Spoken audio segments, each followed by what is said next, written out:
अस्सलाम वालेकुम। अपनी कम नशे नंबर आशा करिए अपनी ভালো আছেন। বন্ধুরা क्या हाल है? उम्मीद करते हैं ठीक होंगे। मेरा अस्सलाम वालेकुम आपको। और इस्माइल की तरफ से सलाम प्रणाम और जी आया। अच्छा, ऐसे है कि इंसान जो है वो मेहनत करता है, अपने आप को तब्दील करता है, अपने हालात को तब्दील करता है। इंसान गरीब ज़रूर पैदा होता है, लेकिन किसी ने कहा था, जवाहर लाल शाह ने कहा था कि इंसान मरा गरीब तो ये उसका फॉल्ट है। अगर वो गरीब पैदा पैदा होना जुर्म अमीर नहीं, होना, गरीब मरना गरीब जुर्म है। पैदा होना जुर्म नहीं है, लेकिन गरीब मरना इट्स हिज फॉल्ट, और ऐसा नहीं होना चाहिए। आज हम इसी तरह एक बिलियनियन डॉलर एम्पायर खड़ी की मैग्ना ग्रुप इंडस्ट्रीज की बात करेंगे। सक्सेस स्टोरी है बहुत बड़ी। ही वॉज वेरी पुअर, और उन्होंने अपना ज़ीरो से from scratches he started his story, and this a case study. उन्होंने कैसे अपने आप को फ्लश किया, कैसे अपने आप को प्रॉस्पेरस किया, कितना किया। Let me share with you a video, then will talk on it if you log. This is the story of every successful person कि वो जीरो से शुरू होकर वो बिल्कुल टॉप पे चले जाते हैं। और दिस स्टोरी एलेबोरेट्स द सिचुएशन के how a poor boy become a millionaire. আসসালামু আলাইকুম। সাল ১৯৫৫। কুমিল্লা জেলার চৌদ্দগ্রাম উপজেলায় অভাবী এক পরিবারে জন্মগ্রহণ করে এক বালক। তিনি এমন এক গ্রামে জন্মগ্রহণ করেছিলেন যেখান থেকে তাকে দৈনিক ১১ কিলোমিটার হেঁটে কলেজে যেতে হতো। ছোটবেলা থেকেই পরিশ্রমী এই ছেলেটি পরবর্তীতে গড়ে তোলেন বাংলাদেশের অন্যতম বড় বিজনেস এম্পায়ার মেঘনা গ্রুপ অব ইন্ডাস্ট্রিজ, যার অধীনে এখন প্রায় ৫৪টির বেশি শিল্প প্রতিষ্ঠান রয়েছে। তিনি হলেন মুস্তফা কামাল। আজ আমরা জানব কিভাবে তিনি এই অভাবের মধ্যে থেকেও এত বড় বিজনেস এম্পায়ার তৈরি করলেন। মুস্তফা কামালের পিতা ছিলেন একটি লঞ্চের কর্মচারী। সে সময়ে কুমিল্লায় চলেছিল অনেক মঙ্গা। মুস্তফা কামাল সকালবেলা এক মুঠো চাল ভাজা খেয়ে মক্তবে যেতেন। সেখান থেকে এসে গরুর জন্য ঘাস কেটে রেখে স্কুলে যেতেন। এভাবে অতি কষ্টে স্কুলে পড়াশোনা শেষ করে তিনি একটি কলেজে ভর্তি হলেন। Introducing ClickUp Super Agents. Every human can create an AI agent. Our this is mind blowing. किस तरह কলেজটি ছিল তার বাড়ি থেকে ১১ কিলোমিটার দূরে। এতটা পথ প্রতিদিন হেঁটে যেতে আসতে তিনি ক্লান্ত হয়ে যেতেন এবং ঠিকমতো পড়াশোনাও করতে পারতেন না। वो पढ़ाई के लिए जाता তাই তিনি তার বাবার কাছে আবদার করলেন একটি সাইকেল কেনার জন্য। কিন্তু তার বাবার পক্ষে একটি সাইকেল কিনে দেওয়ার সামর্থ্য ছিল না। Truly inspiring. এরপর এক প্রকার রাগ করেই তিনি বাড়ি থেকে বের হয়ে চলে আসলেন ঢাকায়। ঢাকায় এসে তিনি এক বড় সমস্যায় পড়লেন। সেটি ছিল থাকার সমস্যা। ঢাকায় তার থাকার মতো তেমন জায়গা ছিল না। তার বাবা যেহেতু লঞ্চে চাকরি করতেন, সেই সুবাদে সদরঘাটের এক পরিচিত ব্যক্তি তাকে লঞ্চে থাকার সুযোগ করে দেন। লঞ্চের মেঝেতে চাদর বিছিয়ে তিনি রাত কাটাতেন। এরপর পুরান ঢাকার এক দোকানে তার চাকরি হয়ে যায়। তিনি পুরান ঢাকার একটি বাড়িতে লজিং থাকা শুরু করেন।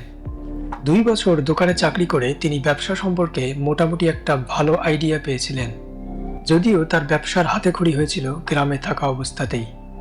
গ্রামের বাজারে তার চাচার সুপারির দোকান ছিল এবং তিনি মাঝে মধ্যেই সেই দোকানে বসতেন।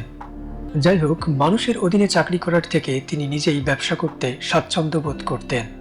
ওই সময় ঢাকায় গুটি কয়েক শিল্প কারখানা ছিল।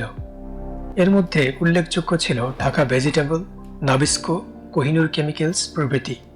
এই কোম্পানিগুলোর ডিলারশিপ নেওয়া ছিল তখন অনেক ভাগ্যের ব্যাপার।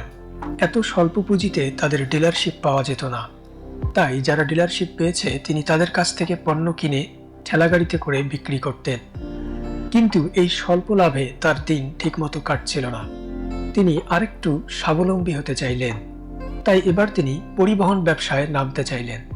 পরিচিত একজনের কাছ থেকে পুরনো একটি গাড়ি কিনে সেটিকে মেরামত করে গুলিস্তান থেকে ফার্মগেট হয়ে মিরপুর রোডে চালানো শুরু করলেন।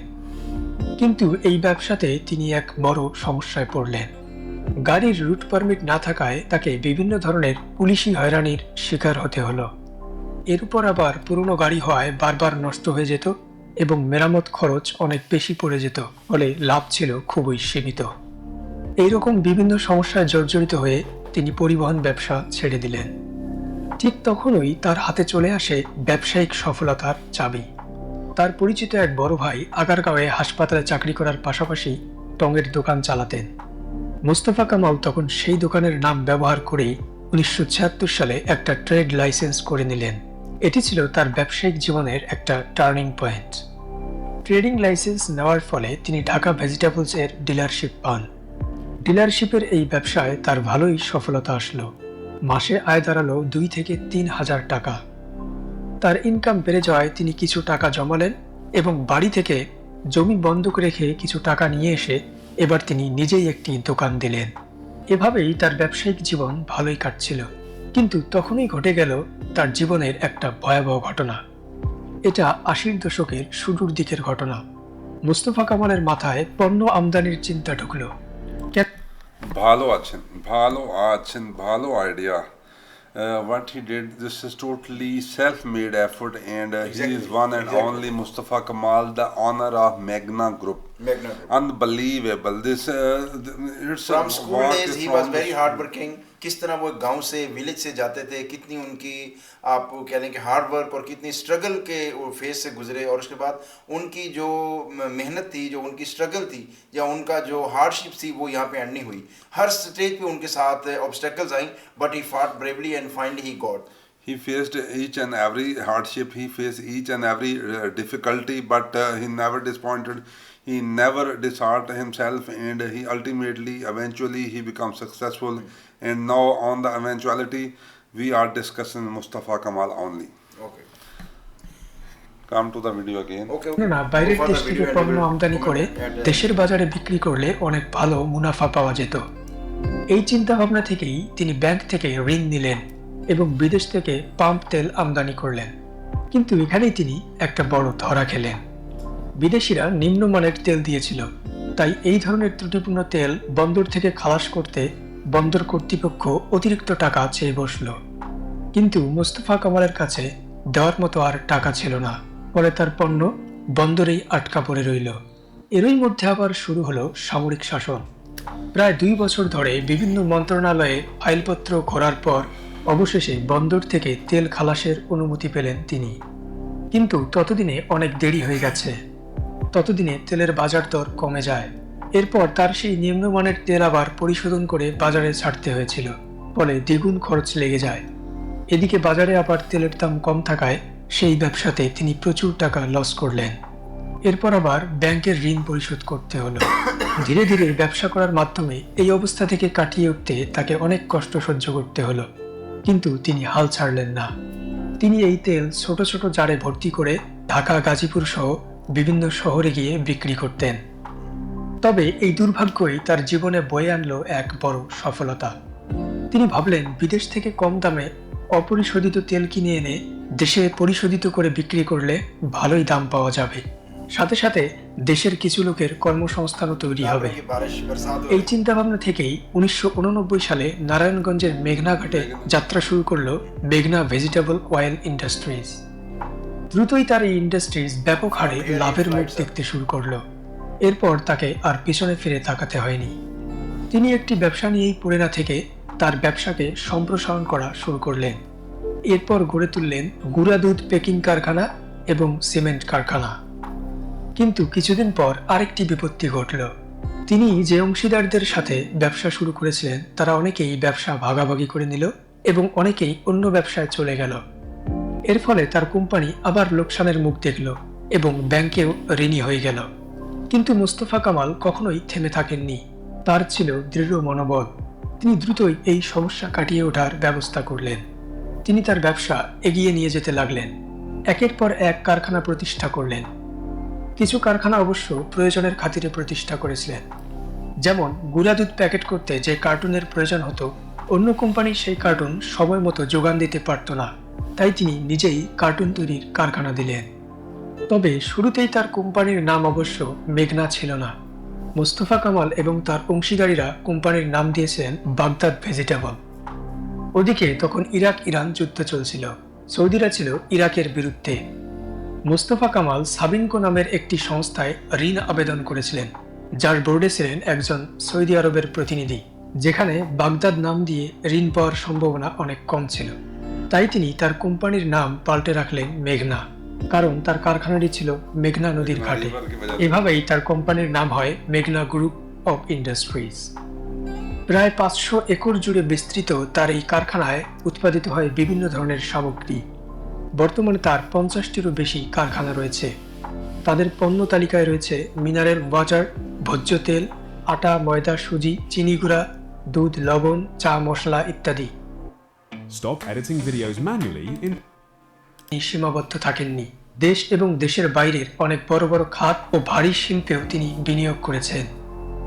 এর মধ্যে রয়েছে সিমেন্ট, কাগজ, পণ্যবাহী জাহাজ, শিপ বিল্ডিং, বিদ্যুৎ উৎপাদন, অ্যাভিয়েশন, স্টিল এবং আর্থিক সেবামূলক প্রতিষ্ঠান। মেঘনা গ্রুপের একটি উল্লেখযোগ্য ব্র্যান্ড হল ফ্রেশ। 1998 সালে তিনি যখন ফ্রেশ নাম দিয়ে বোতলজাত পানির কারখানা তৈরি করেন, তখন কেউ বিশ্বাস করতে পারেনি যে মানুষ আবার পানি কিনে খাবে। কিন্তু বর্তমানে রেল স্টেশন, বাস স্ট্যান্ড, লঞ্চঘাট, জনবহুল সব এলাকাতেই মানুষের হাতে ফ্রেশ এর পানির বোতল দেখা যায়। এই ঘটনায় প্রমাণ করে তিনি ব্যবসায়িক ক্ষেত্রে কতটা দূরদর্শী চিন্তাভাবনার অধিকারী ছিলেন। এছাড়াও ফ্রেশ ব্র্যান্ডের অধীনে ফ্রেশ আটা, ময়দা, লবণ, তেল প্রায় প্রতিটি মুদি দোকানেই পাওয়া যায়। প্রতিটি পরিবারই ফ্রেশ এর পণ্য ব্যবহার করে। মেঘনা গ্রুপের পণ্যের প্রসার শুধু দেশের বাজারে নয়, ছড়িয়ে পড়েছে দেশের বাইরেও। মেঘনার ফ্রেশ ব্র্যান্ডের পণ্য দক্ষিণ এশিয়ার বিভিন্ন দেশ, মধ্যপ্রাচ্য, ইউরোপ, উত্তর ও দক্ষিণ আমেরিকাতেও রপ্তানি হচ্ছে। একসময় বাসা থেকে সাইকেল কিনে না দেওয়ায় অনেকটা অভিমান করেই ঘর ছেড়েছিলেন কিশোর মোস্তফা। তখন কে জানতো তার এই অনিশ্চিত যাত্রায় একদিন পরিণত হবে এক বড় স্বপ্নযাত্রায়। যার বাবা একটি জাহাজে কাজ করতেন, আজ তিনি 100টিরও বেশি জাহাজের মালিক। 11 কিলোমিটার হেঁটে যাকে কলেজে যেতে হতো, যেদিন তার কাছে একটি সাইকেল কেনারও সামর্থ্য ছিল না, আজ তার প্রতিষ্ঠানে চলে কয়েক হাজার গাড়ি। তার এই সফলতার রহস্য ছিল চেষ্টা, শ্রম আর মানুষের আস্থা। वाओ, ज़बरदस्त, amazing. This is truly inspiring story कि किस तरह गांव से एक छोटे से काम से सब्जी बेचने से वो एक ब्रांड बन गया और किस तरह वो लोकल मार्केट से उठा और ग्लोबल एक वो आइकॉन बन गया। उसने वो इकोनॉमिक आइकॉन बन गया और उसने किस तरह जो डायनामिक्स के साथ, जो हालात के साथ समझौता करने की बजाय उन्होंने अपनी जो कीप स्ट्रगलिंग पॉलिसी को अपनाया और फाइनली क्या बात है। National poet of Pakistan Allama Iqbal said, कोई काबिल हो तो हम शाने कई देते हैं। सेड, कोई काबिल हो तो हम शाने कई देते हैं, ढूंढने वालों को दुनिया भी नहीं देते हैं। ठीक क्या है, बात है। खुदी को कर बुलंद इतना, खुदी को कर बुलंद इतना, हर तकदीर से पहले खुदा बंदे से खुद पूछे बता तेरी रजा क्या है। वाह, Mustafa Kamal is the name of success. Mustafa Kamal is the name of honor for Bangladesh. He started from 11 kilometers of even he can't travel 11 kilometers on a bicycle. He doesn't have any kind of bicycle, any kind of facility, any kind of conveyance, but eventually he got so many 1,000 cars which are running in his company. He and used to walk to attend his there are school. 100 ships owned by Mustafa Kamal. This is a big achievement and this is a very inspiring story, and it's really inspired to us that if a person can do something from zero, then anybody can something do. And this is marvelous, amazing, and vivacious, fabulous story, and everybody should do struggle in walk of life, but some people success and got success, some people become failure, but the failure is the name of failure Is the way to success. is the second last stop before the you can Before say reaching the destination, you have to Yes. you have to pass through the different phases of the life. These are the milestones, and finally you attain your destination. And this is about Mustafa Kamal, and this is the inspiring story for all the youngsters who are still thinking how to start the business, how to grow up. So we should follow this model and this personality. So what is your final comment? The moral is work, work, and work only. Work because without work you are nothing, and the success stories made only by the efforts demand blood and demand talent. बिल्कुल जी, बिल्कुल। Okay, and hesitation is the biggest killer of talent. If you don't do effort, then you are nothing. If you do effort, then you are everything. Thanks for watching, and we are praying for you that please do effort in your life, and ultimately you will become successful. Thanks for watching. Have a Keep good in day. touch and like our channel, comment and like, share as well. Thank you. Thank you.